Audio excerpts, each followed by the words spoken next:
নমস্কার বন্ধু, আজকে আপনাদেরকে আমি থারকোল শাক বা ভেটকুল শাক বা ঘ্যাটকুল শাক যে যেরকমভাবেই বলুক না কেন তার এই রেসিপিটা দেখাবো।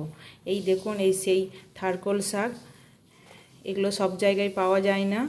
এই শাকগুলোকে আমি প্রথমে কেটে নেব ছোট ছোট করে। শাকগুলোকে ভালো করে ধুয়ে আমি ছোট ছোট করে টুকরো করে কেটে নিয়েছি। এবার চলুন উনানটা ধরিয়ে দিই। কড়াইটা বসিয়ে দিয়েছি। এবার কড়াইটা গরম হলে তাতে একটু কালো জিরে ফোড়ন দেব। কড়াইটা গরম হয়ে গেছে। এবার প্রথমে এতে কালো জিরে দিয়ে দিচ্ছি। এই কালো জিরেগুলো দিয়ে দিলাম। শুকনো খোলা এই কালো জিরেগুলো ভেজে নিতে হবে, একটু বেশি করে দিতে হবে। এগুলো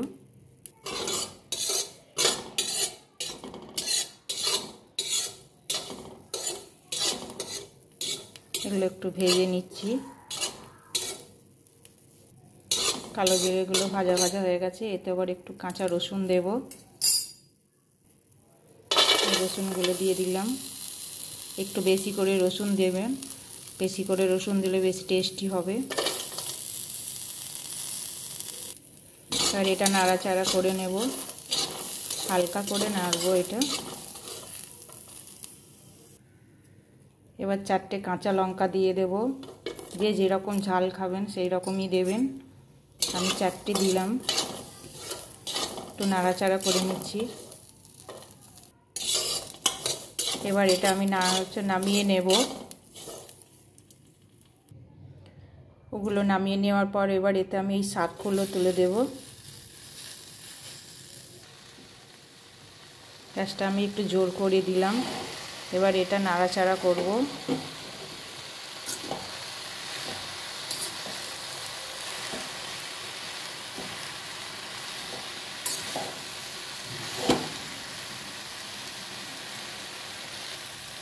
এবার এতে একটু নুন দিয়ে দেব।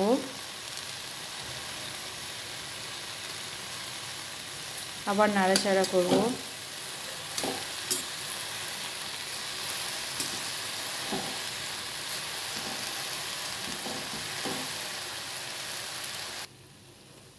দেখুন শাকটা কতটা কমে গেছে নুনটা দেওয়ার পর। সামান্য একটু হলুদ দিলাম। নাড়াচাড়া করে নেব।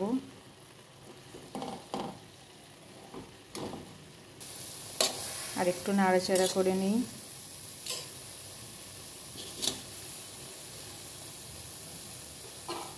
এই শাক যেহেতু বন বাজারে হয়, তাই এই শাক অনেক সময় কি হয়, খাওয়ার সময় চুলকায়। তার জন্য আমি একটু লেবু দিয়ে দেব। আপনারা চাইলে এখানে তেঁতুলও দিতে পারেন, তাহলে আর চুলকাবে না। বীজটা ফেলে দেব। এবার এটাকে আমি শিলে বেটে নেব, নামিয়ে নেব। এবার আগে যেগুলো ভেজে নিয়েছিলাম সেইগুলো এই দেখুন শিলের মধ্যে দিয়ে দিয়েছি। কালো জিরে, রসুন, কাঁচা লঙ্কা, এর সঙ্গে এবার ওই শাকটা দিয়ে একসঙ্গে মিশে বাটবো। এই শাক দিয়ে দিচ্ছি।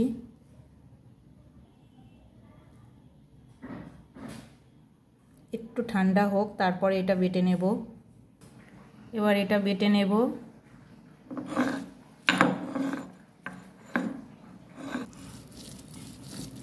আর একটু বাটা হবে। এটা পুরোটাই বাটা হয়ে গেছে। এবার এটা আমি তুলে নেব। এবার এই কড়াইটা বসিয়ে দিয়েছি। এতে এবার তেল দিয়ে দেব। তেল দিয়ে দিয়েছি। তেলটা গরম হয়ে গেছে। একটু বেশি করেই তেল লাগবে এটাই। এবার এতে একটু শুকনো লঙ্কা ফোড়ন দেব। এই শুকনো লঙ্কাটা দিয়ে দিলাম। একটু সামান্য কালো জিরে দিয়ে দিলাম। এবার থারকোল বাটাটা দিয়ে দেব। এই থারকোল শাকটা দিয়ে দিলাম। নাড়াচাড়া করে নেব।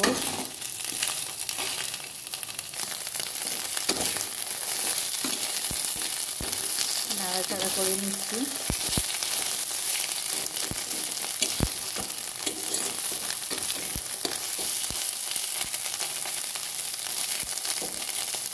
শাকের রসটা শুকিয়ে নিতে হবে।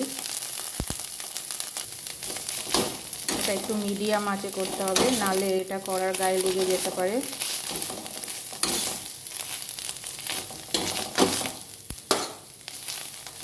সামান্য এতে একটু নুন অ্যাড করব, যেহেতু আগে নুন দিয়েছি তাই এখন অল্প একটু দিলাম। আবার এটা নাড়াচাড়া করব।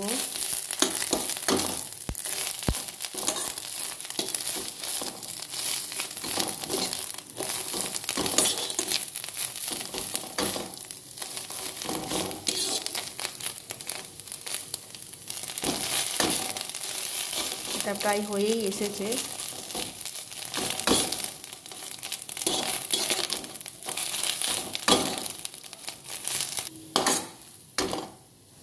এটা এবার আমার হয়ে গেছে, এটা এবার আমি নামিয়ে নেব। দেখুন এটা আমার হয়ে গেছে, বাটিতে করে তুলে নিয়েছি। এবার এই হচ্ছে রেসিপিটা গরম ভাতের সঙ্গে হচ্ছে পরিবেশন করতে হবে। আপনারা চাইলে গরম ভাতের সঙ্গে এটা খেতে পারেন। নমস্কার, এখানেই আমার এটা শেষ হলো।